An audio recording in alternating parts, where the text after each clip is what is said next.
Hello, and welcome to Skyrim Lore to Sleep To. Today's reading, Argonian Account by Wayan Jarth. On a minor but respectable plaza in the Imperial sat, or perhaps lounged, Lord Vanek's building commission. It was an unimaginative, austere building, not noted so much for its aesthetic or architectural design, as for its prodigious length. If any critics wondered why such an unornamented, extended erection held such fascination for Lord Vanek, they kept it to themselves. In the 398th year of the Third Era, Decimus Scotti was a senior clerk at the Commission. It had been a few months since the shy middle-aged man had brought Lord Vanek the most lucrative of all contracts, granting the Commission the exclusive right to rebuild the roads of Valenwood, which had been destroyed in the 5-Year War. For this, he had become the darling of the managers and the clerks, spending his days recounting his adventures more or less faithfully, although he did omit the ending of the tale, since many of them had partaken in the celebratory Unthrapa roast, provided by the Salenstri. Informing one's listeners that they've gorged on human flesh improves very few stories in any good taste. Scotti was neither particularly ambitious nor hard-working, so he did not mind that Lord Vanek had not given him anything to actually do. Whatever the squat little gnomish man would happen upon Decimus Scotti in the offices, Lord Vanek would always say, "You're a credit to the Commission. Keep up the good work." In the beginning, Scotti had worried that he was supposed to be doing something, but as the months went on, he merely replied, "Thank you, I will." There was, on the other hand, the future to consider. He was not a young man, and though he was receiving a respectable salary for someone not doing actual work, Scotti considered that soon he might have to retire and not get paid for not doing work. It would be nice, he decided, if Lord Vanek, out of gratitude for the millions of gold the Valenwood contract was generating, might deign to make Scotti a partner, or at least give him a small percentage of the bounty. Decimus Scotti was no good at asking for things like that, which was one of the reasons why, previous to his signal success in Valenwood as a senior clerk for Lord Atreus, he was a lousy agent. He had just about made up his mind to say something to Lord Vanek when his lordship unexpectedly pushed things along. "You're a credit to the Commission," the waddling little thing said, and then paused. "Do you have a moment free on your schedule?" Scotti nodded eagerly and followed his lordship to his hideously decorated and very enviable hectare of office space. "Zenithar blesses us for your presence at the Commission," the little fellow squeaked grandly. "I don't know whether you know this, but we were having a bad time before you came along. We had impressive projects for certain, but they were not successful. In Black Marsh, for example, for years we've been trying to improve the roads and outer routes of travel for commerce. I put my best man, Fleecis Tio, on it, but every year, despite staggering investments of time and money, the trade along those routes only gets slower and slower.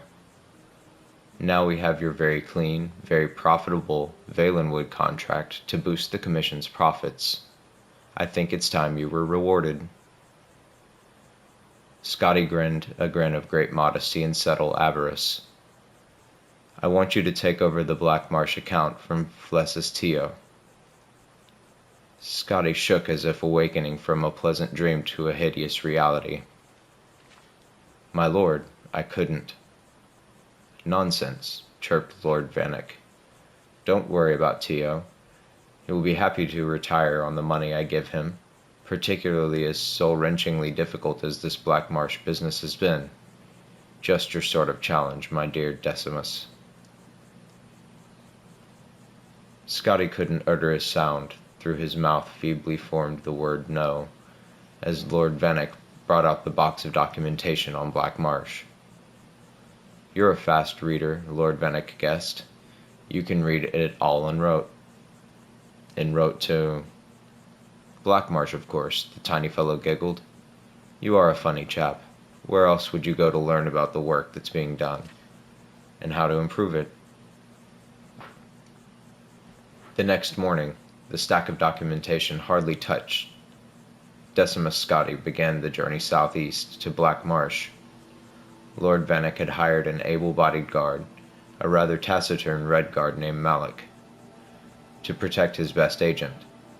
They rode south along the Niben, and then southeast along the Silverfish, continuing on into the wilds of Cyrodiil, where the river tributaries had no names, and the very vegetation seemed to come from another world than the nice, civilized gardens of the North Imperial Province.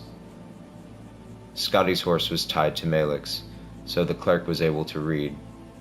It made it difficult to pay attention to the path they were taking, but Scotty knew he needed at least a cursory familiarity with the Commission's business dealings in Black Marsh. It was a huge box of paperwork going back 40 years, when the Commission had first been given several million in gold by a wealthy trader, Lord Zealous's Pinos Revena, to improve the condition of the road from Gideon to Cyrodiil. At that time, it took 3 weeks, a preposterously long time, for the rice and fruit he was importing to arrive, half-rotten, in the Imperial Province. Pinos Revena was long dead, but many other investors over the decades, including Pelagius IV himself, had hired the Commission to build roads, drain swamps, construct bridges, devise anti-smuggling systems, hire mercenaries, and in short, do everything that the greatest empire in history knew would work to aid trade with Black Marsh. According to the latest figures, the result of this was that it took 2.5 months for goods, now thoroughly rotten, to arrive. Scotty found that when he looked up after concentrating on what he was reading, the landscape had always changed, always dramatically, always for the worst. "This is Blackwood, sir," said Malik to Scotty's unspoken question. It was dark and woodsy, so Decimus Scotty thought that a very appropriate name. The question he longed to ask, which in due course he did ask, was, "What's that terrible smell?" "Slough Point, sir," Malik replied as they turned the next bend, where the umbrageous tunnel of tangled tree and vine opened to a clearing. There squatted a cluster of formal buildings in the dreary imperial design favored by Lord Vannick's commission and every emperor since Tiber, together with a staunch so eye-bindingly, stomach-wrenchingly awful that Scotty wondered suddenly if it were deadly poisonous. The swarms of blood-colored, sand-grain-sized insects obscuring the air did not improve the view. Scotty and Malik batted at the buzzing clouds as they rode their horses towards the largest of the buildings, which on approach revealed itself to be perched at the edge of a thick, black river. From its size and serious aspect, Scotty guessed it to be the Census and Excise office for the wide, white bridge that stretched across the burbling dark water to the reeds on the other side. It was a very nice, bright, sturdy-looking bridge, built, Scotty knew, by his commission.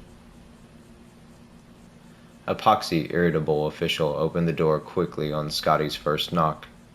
Come in, quickly. Don't let the flesh flies in." "Flesh flies?" Decimus Scotty trembled. "You mean they eat human flesh?"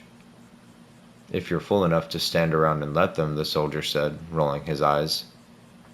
He had half an ear, and Scotty looked around at the other soldiers in the fort, noted that they were all well chewed. One of them had no nose at all to speak of.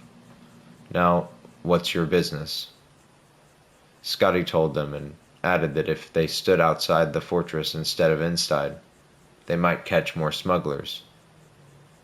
"You better be more concerned with getting across that bridge," the soldier sneered. "Tide's coming up, and if you don't get a move on, you won't get to Blackmarsh for 4 days." That was absurd. A bridge swamped by a rising tide on a river? Only the look in the soldier's eyes told Scotty he wasn't joking.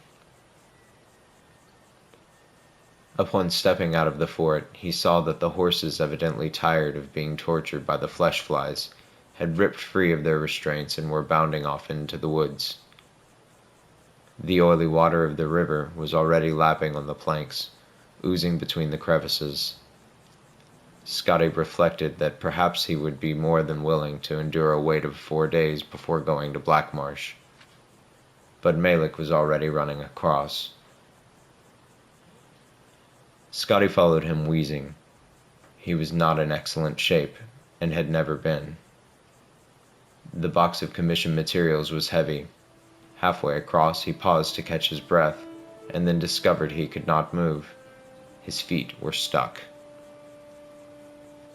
The black mud that ran through the river was a thick, gluey paste, and having washed over the planks Scotty was on, it held his feet fast. Panic seized him. Scotty looked up from his trap and saw Malik leaping from plank to plank ahead of him, closing fast on the reeds on the other side. "Help," Scotty cried. "I'm stuck." Malik did not even turn around, but kept jumping. "I know, sir. You need to lose weight." Decimus Scotty knew he was a few pounds over, and had meant to start eating less and exercising more, but embarking on a diet hardly seemed to promise timely aid in his current predicament. No diet on Nirn would have helped him just then. However, on reflection, Scotty realized that the Red Guard intended that he drop the box of documents, for Malik was no longer carrying any of the essential supplies he had had with him previously. With a sigh, Scotty threw the box of commission notes into the glop, and felt it plank under him, rise a quarter of an inch, just enough to free him from the mud's clutches. With an agility born of extreme fear, Scotty began leaping after Malik, dropping out every third plank and springing up before the river gripped him. In 46 leaps, Decimus Scotty crashed through the reeds into the solid ground behind Malik and found himself in Blackmarsh. He could hear behind him a slurping sound as the bridge and his container of important and official records of commission affairs was consumed by the rising flood of dark filth, never to be seen again.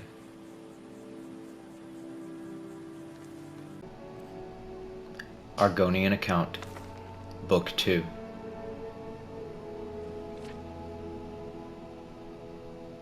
Decimus Scotty emerged from the dirt and reeds, exhausted from running, his face and arms sheathed in red flesh flies.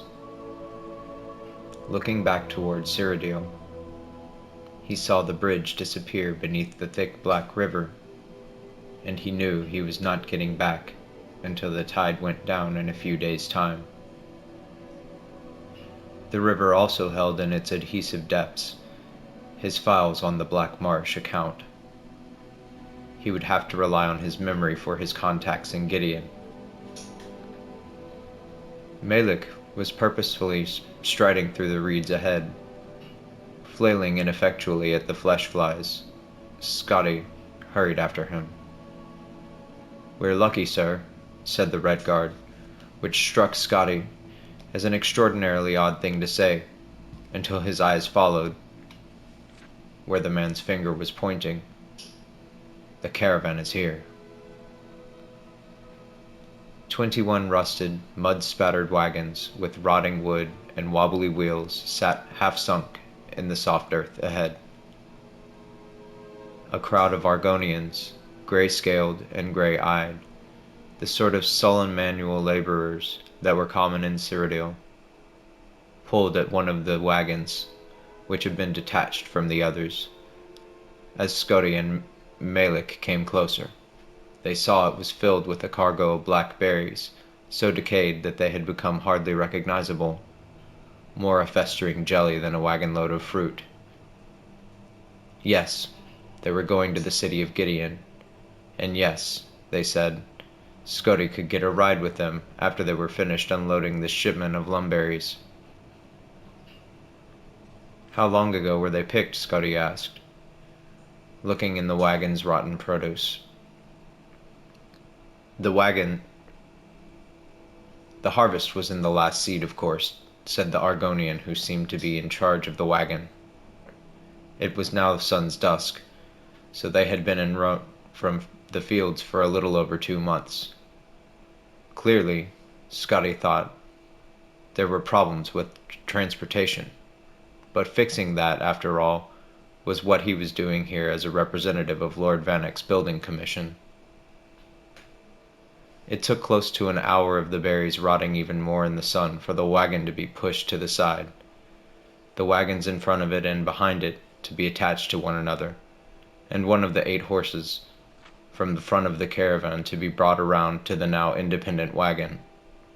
The laborers moved with a dispirited lethargy, and Scotty took the opportunity to inspect the rest of the caravan and talk to his fellow travelers. 4 of the wagons had benches in them, fit for uncomfortable riders. All the rest were filled with grain, meat, and vegetation in various stages of corruption. The travelers consisted of the 6 Argonian laborers, 3 imperial merchants, so bug-bitten that their skin looked as scaly as the Argonians themselves, and 3 cloaked fellows who were evidently Dunmer, judging by the red eyes that gleamed in the shadows under their hoods. All were transporting their goods along the Imperial Commerce Road. "This is a road?" Scotty exclaimed, looking at the endless fields of reeds that had reached up to his chin or higher. "It's solid ground of a sort," one of the hooded Dunmer shrugged. "The horses eat some of the reed, and sometimes we set fire to it, but it just grows right back up." Finally, the wagon master signaled that the caravan was ready to go, and Scotty took the seat in the 3rd wagon with the other Imperials. He looked around, but Malik was not on board. "I agreed to get you to Black Marsh and take you back out," said the Red Guard, who had plumped down a rock in the sea of reeds and was munching on a hairy carrot. "I'll be here when you get back." Scotty frowned, and not only because Malik had dropped the deferential title Sir while addressing him. Now he truly knew no one in Black Marsh, but the caravan slowly grinded and bumped forward, so there was no time to argue. A noxious wind blew across the Commerce Road, casting patterns in the endless, featureless expanse of reeds. In the distance there seemed to be mountains, but they constantly shifted, and Scotty realized there were banks of mist and fog. Shadows flitted across the landscape, and when Scotty looked up, he saw they were being cast by giant birds with long, saw-like beaks nearly the size of the rest of their bodies. Hackwings. Caragamolas, an Imperial on Scotty's left, who might have been young but looked old and beaten, muttered, "Like everything else in this damnable place, they'll eat you if you don't keep moving. Beggars pounce down and give you a nasty chop, and then fly off and come back when you're mostly dead from blood loss." Scotty shivered. He hoped they'd be in Gideon before nightfall. It was then it occurred to him that the sun was on the wrong side of the caravan. "Excuse me, sir," Scotty called to the wagon master. "I thought you said we were going to Gideon." The wagon master nodded. "Why are we going north then, when we should be going south?" There was no reply but a sigh. Scotty confirmed with his fellow travelers that they too were going to Gideon, and none of them seemed very concerned about the circuitous route to getting there. The seats were hard on his middle-aged back and buttocks, but the bumping rhythm of the caravan and hypnotic waving reeds gradually had an effect on him, and Scotty drifted off to sleep. He awoke in the dark some hours later, not sure where he was. The caravan was no longer moving, and he was on the floor, under the bench, next to some small boxes. There were voices speaking in hissing, clicking language. Scotty didn't understand, and he peeked out between someone's legs to see what was happening. The moons barely pierced the thick mist surrounding the caravan, and Scotty did not have the best angle to see who was talking. For a moment it looked like the gray wagon master was talking to himself, but the darkness had movement and moisture, in fact, glistening scales. It was hard to tell how many of these things there were, but they were big, black, and the more Scotty looked at them, the more details he could see.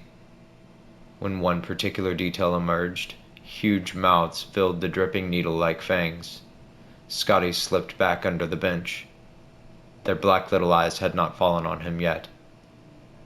The legs in front of Scotty moved, and then began to thrash, as their owner was grabbed and pulled out of the wagon. Scotty crouched further back, getting behind the little boxes. He didn't know much about concealment, but had some experience with shields. He knew that having something, anything, in between you and bad things was always good. A few seconds after the legs had disappeared from sight, there was a horrible scream, and then a second, and a third. Different timbres, different accents, but the same inarticulate message. Terror and pain. Horrible pain. Scotty remembered a long-forgotten prayer to the god Stendar and whispered it to himself. Then there was silence. Ghastly silence that lasted only a few minutes, but which seemed like hours, years. And then the carriage started, rolling forward again. Scotty cautiously crawled out from under the carriage. Cairo Gamulus gave him a bemused grin. "There you are," he said. "I thought the Nagas took you." "Nagas?" "Nasty characters," Gamulus said, frowning. "Puff adders with legs and arms, 7 feet tall, 8 when they're mad. Come from the inner swamp and they don't like it here so much, so they're particularly peevish. You're the kind of posh imperial they're looking for." Scotty had never in his life thought of himself as posh. His mud and flesh-fly bespeckled clothing seemed eminently middle class at best to him. "What would they want me for?" "To rob, of course," the imperial smiled. "And to kill. You didn't notice what happened to the others?" The imperial frowned as if struck by a thought. "You didn't sample from those boxes down below, did you? Like the sugar? Do you?" "Gods, no," Scotty grimaced. The imperial nodded, relieved. "You just seem a little slow. First time to Black Marsh, I gather?" "Oh, hey-ho, hiss-piss." Scotty was just about to ask Gamulus what vulgar term meant when the rain began. It was an inferno of foul-smelling, yellow-brown rain that washed over the caravan, accompanied by the growl of thunder in the distance. Gamulus worked to pull the roof up over the wagon, glaring at Scotty until he helped with the laborious process. He shuddered, not only from the cold damp, but from contemplation of the disgust precipitation pouring down on the already nasty produce in the uncovered wagon. "We'll be dry soon enough," Gamulus smiled, pointing out into the fog. Scotty had never been to Gideon, but he knew what to expect. A large settlement more or less laid out like an imperial city, with more or less imperial-style architecture, and all the imperial comforts and traditions, more or less. The jumble of huts half sunk in the mud was decidedly less. "Where are we?" asked Scotty, bewildered. "Hixenog," replied Gamulus, pronouncing the queer name with confidence. "You were right. We were going north when we should have been going south." Argonian Account, Book 3.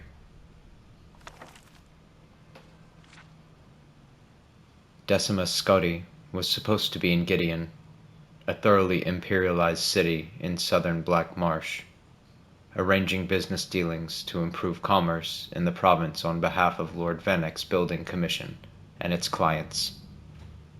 Instead, he was in a half-submerged, rotten little village called Hicksenogue, where he knew no one, except for a drug smuggler named Cairo Gamolus. Gamolus is not at all perturbed that the merchant caravan had gone north instead of south. He even let Scotty share his bucket of trod, tiny little crunchy fish he had bought from the villagers. Scotty would have preferred them cooked, or at any rate dead, but Gamolus blithely explained that the dead cooked trod are deadly poison. If I were where I was supposed to be, Scotty pouted, putting one of the wriggling little creatures in his mouth, I could be having a roast and some cheese and a glass of wine. I sell moon sugar in the north and buy it in the south, he shrugged. You have to be more flexible, my friend. My only business is in Gideon, Scotty frowned. Well, you have a couple of choices, replied the smuggler. You could just stay here. Most villages in Argonia don't stay put for very long, and there's a good chance Hicksenogue will drift right down to the gates of Gideon. Might take you a month or two, probably the easiest way. That'd put me far behind schedule. Next option. You could join up with the caravan again, said Gamolus. They might be going in the right direction this time, and they might not get stuck in the mud, and they might not be all murdered by Nagahaime women. Not tempting, Scotty frowned. Any other ideas? Ride the routes. The Underground Express. Gamolus grinned. Follow me. Scotty followed Gamolus out of the village and into a copse of trees shrouded by veils of wispy moss. The smuggler kept his eye on the ground, poking at the viscous mud intermittently.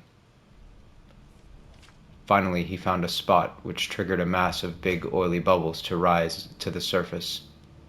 Perfect, he said. Now the important thing is not to panic. The express will take you due south, and that's the wintertide migration, and you'll know you're near Gideon when you see a lot of red clay. Just don't panic, and when you see a mass of bubbles, that's a breathing hole you can use to get out. Scotty looked at Gamolus blankly. The man was talking perfect gibberish. What? Gamolus took Scotty by the shoulder and positioning him on top of the mass of bubbles. You stand right here. Scotty sank quickly into the mud, staring at the smuggler, horror-struck. And remember to wait till you see the red clay, and then the next time you see bubbles, push up. The more Scotty wiggled to get free, the faster he sunk. The mud enveloped Scotty to his neck, and he continued staring, unable to articulate anything but a noise like oog. And don't panic at the idea that you're being digested. You could live in a rootworm's belly for months. Scotty took one last panicked gasp of air and closed his eyes before he disappeared into the mud. The clerk felt a warmth he hadn't expected all around him. When he opened his eyes, he found that he was entirely surrounded by a translucent goo and was traveling rapidly forward, southward, gliding through the mud as if it were air, skipping along an intricate network of roots.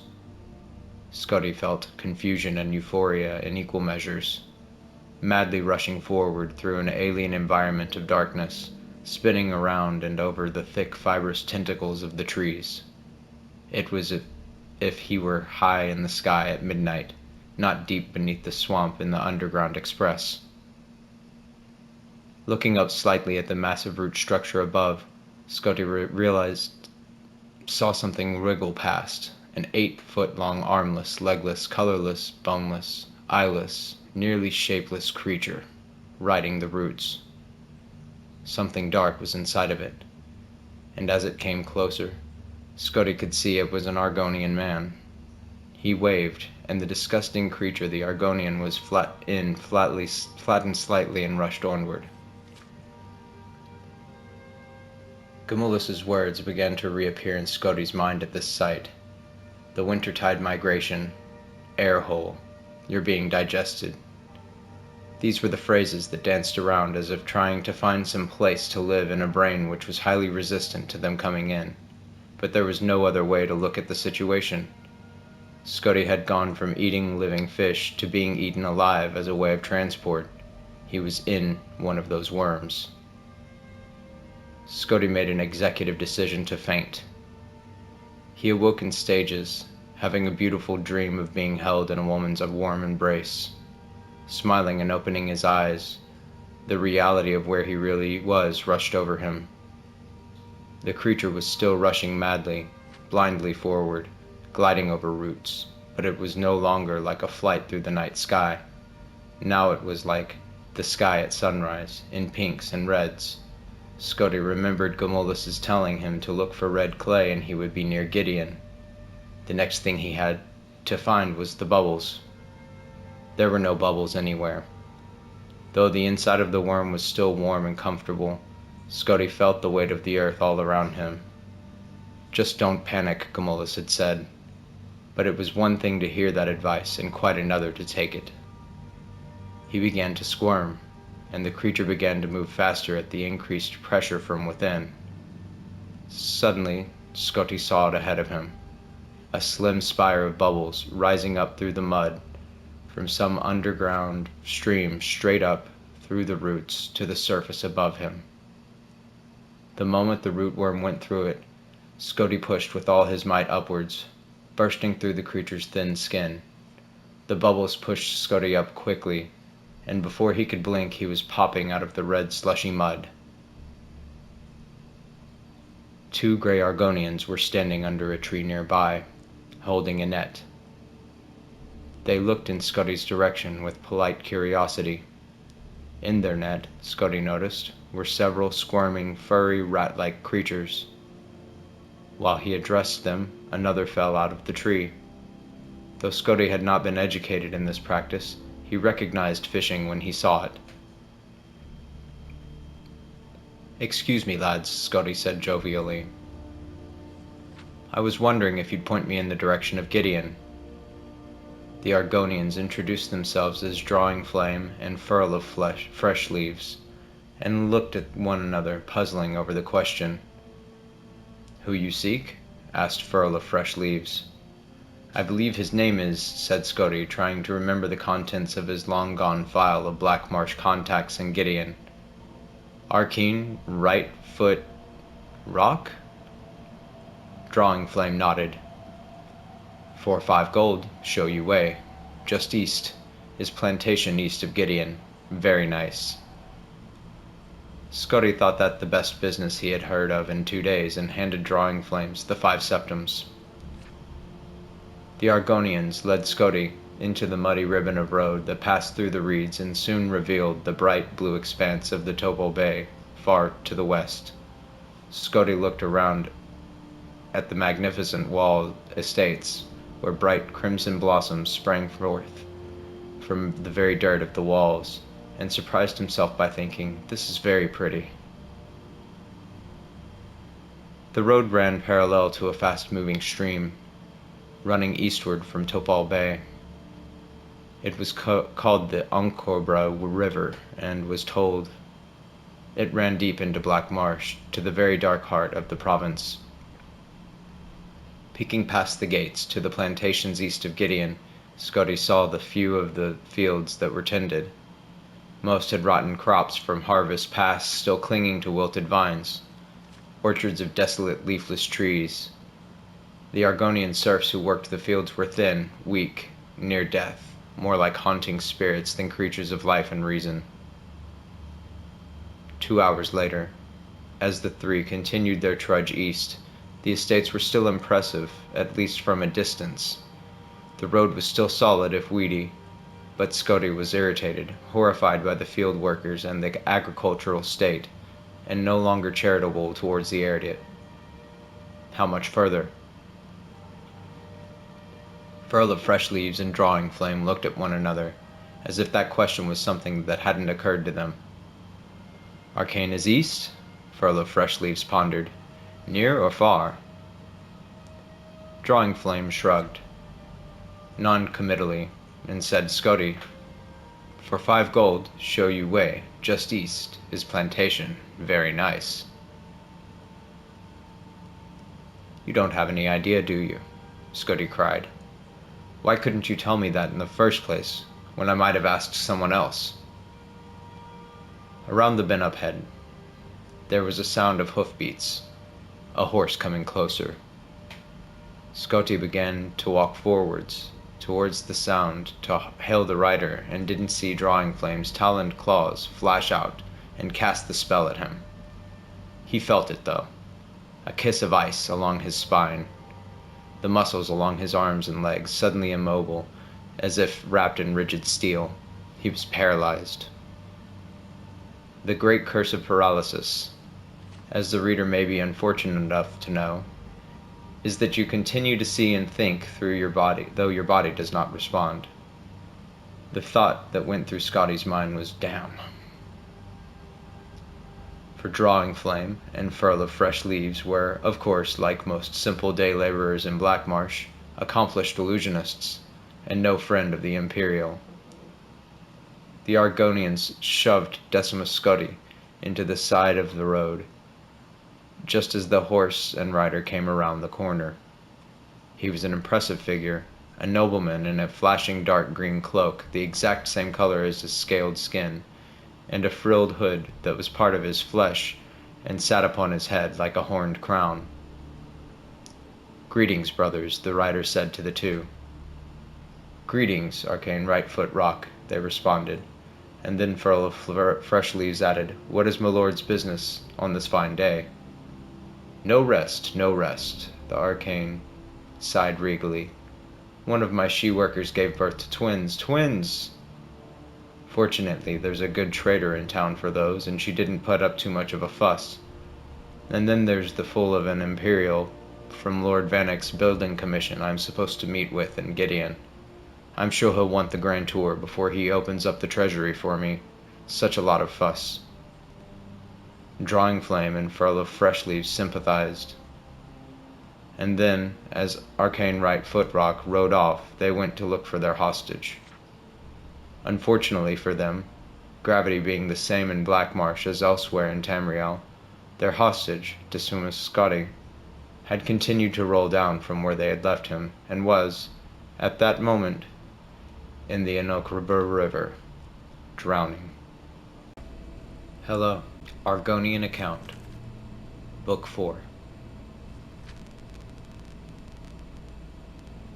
Decimus Scotty was drowning, and he didn't think much of it. He couldn't move his arms or his legs to swim because of the paralysis spell the Argonian peasant had lobbed at him. But he wasn't quite sinking. The Omcobra River was a crashing force of white water and currents that could carry along large rocks with ease, so Scotty tumbled head over heels, spinning, bumping, bouncing along. He figured that soon enough he would be dead, and that would be better than being in Blackmarsh.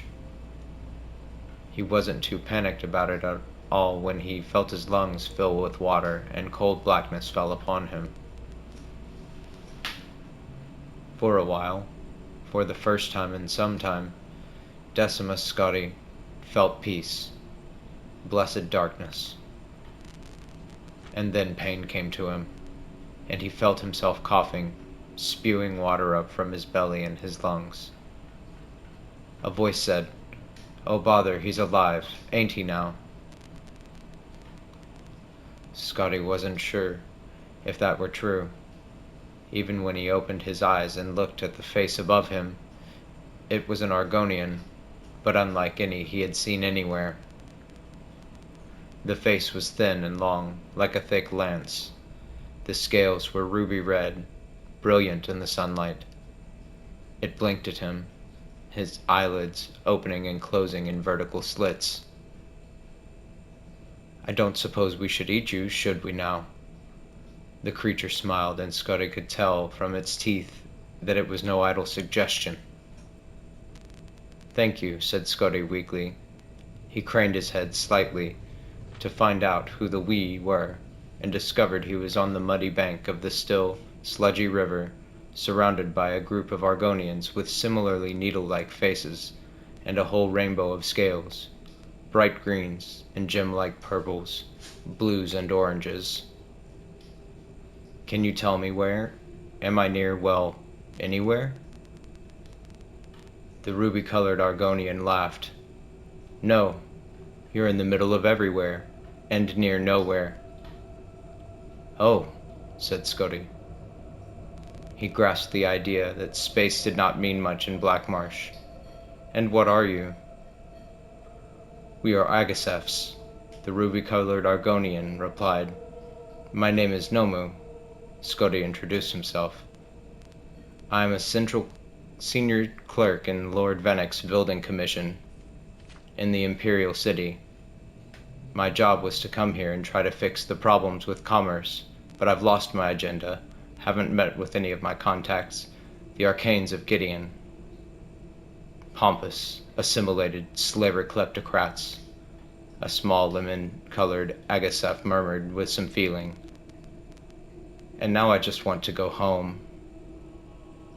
Nomu smiled, his long mouth arching up like a host happy to see an unwanted guest leave a party. "Shez will guide you." Shez, it seemed, was the bitter little yellow creature, and he was not at all pleased at the assignment. With surprising strength he hoisted Scotty up, and for a moment the clerk was reminded of Gomulus, dropping him into the bubbling muck that led the Underground Express. Instead, Shez shoved Scotty towards a tiny little raft, razor-thin, that bobbed on the surface of the water. "This is how you travel?" "We don't have the broken wagons and dying horses of our brothers on the outside," Shez replied, rolling his tiny eyes. "We don't know better." The Argonian sat at the back of the craft and used his whip-like tail to propel and navigate the craft. They traveled quickly around the swirling pools of slime that stank of centuries of putrefaction, past pinnacled mountains that seemed sturdy but suddenly fell apart at the slightest ripple in the still water, under bridges that might have once been metal, but were now purely rust. "Everything in Tamriel flows down to Black Marsh," Shez said. As they slid through the water, Shez explained to Scotty that the Agassefs were one of the many Argonian tribes that lived in the interior of the province, near the Hist, finding little in the outside world worth seeing. He was fortunate to have been found by them. The Nagas, the toad-like of the Patru, the winged Sarpa, would have killed him on the spot. There were other creatures too to be avoided, though there were few natural predators in the inner Black Marsh. The scavengers that rooted the garbage seldom shelled away from a living meal. Hackwings circled overhead, like the ones Scotty had seen in the west. Shez fell silent and stopped the raft completely, waiting for something. Scotty looked in the direction Shez was watching, and saw nothing unusual in the filthy water. Then, he realized that the pool of green slime in front of them was actually moving, and fairly quickly, from one bank to the other. It deposited small bones behind it as it oozed up into the reeds, and disappeared. "Voroplasm," Shez explained, moving the boat forward again. "Big word. It'll strip you to the bone by the second syllable." Scotty, desirous to distract himself from the sights and smells that surrounded him, thought it was a good time to compliment his pilot on his excellent vocabulary. It was particularly impressive, given how far from civilization they were. The Argonians in the East did, in fact, speak so well. They tried to erect a temple of Mara near here, In Umfolo, 20 years ago, Shez explained, and Scotty nodded, remembering reading about it in the files before they were lost. They all perished quite dreadfully of swamp rot in the first month, but they left behind some excellent books. Scotty was going to inquire further when he saw something so huge, so horrifying it made him stop, frozen. Half submerged in the water ahead was a mountain of spines, lying on 9-foot-long claws. White eyes stared blindly forward, and then suddenly the whole creature spasmed and lurched, the jaw of its mouth jutting out, exposing tusks clotted with gore. Swamp Leviathan, Shez whispered. Impressed. Very, very dangerous. Scotty gasped, wondering why the Agasef was so calm, and more, why he was continuing to steer the raft forward towards the beast. Of all the creatures in the world, the rats are sometimes the worst, said Shez, and Scotty noticed that the huge creature was only a husk. Its movement was from hundreds of rats that had burrowed into it, rapidly eating their way from the inside out, bursting from the skin in spots. They are indeed, Scotty said, and his mind went to the Black Marsh files, buried deep in the mud, and 4 decades of imperial work in Black Marsh. The two continued westward, through the heart of Black Marsh. Shez showed Scotty the vast complicated ruins of Kothringi capitals, fields of ferns and flowered grasses, quiet streams under canopies of blue moss, and the most astonishing sight of Scotty's life, the great forest of full-grown hissed trees. They never saw a living soul until they arrived at the edge of the Imperial Commerce Road, just east of Slow Point, where Malik, Scotty's Redguard guide, was waiting patiently. I was going to give you 2 more minutes, the Redguard scowled, dropping the last of his food into a pile at his feet. No more, sir. The sun was shining bright when Decimus Scotty rode into the Imperial City, and as it caught the morning dew, it lent a glisten to every building as if they had been newly polished for his arrival. It astonished him how clean the city was, and how few beggars there were. The protracted edifice of Lord Vennick's building commission was the same as it always had been, but still the very sight of it seemed exotic and strange. It was not covered in mud. The people within actually generally worked. Lord Vennick himself, though singularly squat and squinty, seemed immaculate, not only relatively clean of dirt and scabs, but also relatively uncorrupt. Scotty couldn't help but stare at him when he first caught sight of his boss. Vennick stared back. You were a sight, the little fellow frowned. Did your horse drag you to Black Marsh and back? I would say go home and fix yourself, but there are a dozen people here to see you. I hope you have solutions for them. It was no exaggeration. Nearly 20 of Cyrodiil's most powerful and wealthiest people were waiting for him. Scotty was given an office even larger than Lord Vennick's, and he met with each. First among the Commission's clients were 5 independent traders, blustering and loaded with gold, demanding to know what Scotty intended to do about improving the trade routes. Scotty summarized for them the conditions of the main roads, the state of the merchants' caravans, the sunken bridges, and all the other impediments between the frontier and the marketplace. They told him to have everything replaced and repaired, and gave him the gold necessary to do it. Within 3 months, the bridge at Slough Point had disappeared into the muck. The great caravan had collapsed into decrepitude, and the main road from Gideon had been utterly swallowed up by swamp water. The Argonians began once again to use the old ways, their personal rafts, and sometimes the underground express to transport the grain in small quantities. It took a third of the time, 2 weeks, to arrive in Cyrodiil, none of it rotten. The Archbishop of Mara was the next silent client Scotty met with, a kind-hearted man. Horrified by the tales of Argonian mothers selling their children into slavery, he pointedly asked Scotty if it were true. Sadly, yes, Scotty replied. and the archbishop showered him with septims, telling the clerk that food must be brought to the province to ease their suffering, and the schools must be improved so they could learn to help themselves. Within 5 months, the last book had been stolen from the deserted monastery in Umfolo. As the Arcanes went bankrupt, their slaves returned to his parents' tiny farms.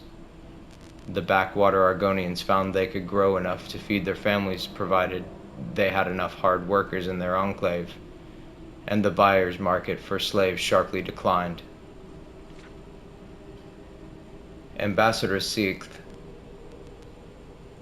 concerned about the rising crime in northern Blackmarsh, brought with him the contributions of many other expatriate Argonians like himself. They wanted more imperial guards on the border at Slough Point, more magically lit lanterns posted along the main roads at regular intervals, more patrol stations, and more schools built to allow young Argonians to better themselves and not turn to crime.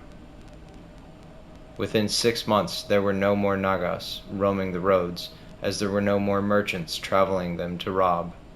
The thugs returned to the fetid inner swamp, where they felt much happier, their constitutions enriched by the rot and pestilence that they loved. Sixth and his constituency were so pleased by the crime rate dropping, they brought even more gold to Decimus Scotti, telling him to keep up the good work. Blackmarsh simply was, is, and always shall be unable to sustain a large-scale cash crop plantation economy. The Argonians, and anyone else, the world of Tamriel, could live in Blackmarsh on subsistence farming, just raising what they needed. That was not sad, Scotti thought. That was hopeful. Scotti's solution to each of their dilemmas had been the same. 10% of the gold they gave him went to Lord Vannick's building commission. The rest, Scotti kept for himself and did exactly nothing about the requests. Within a year, Tacomas Scotti had embezzled enough to retire very comfortably, and Blackmarsh was better off than it had been in 40 years.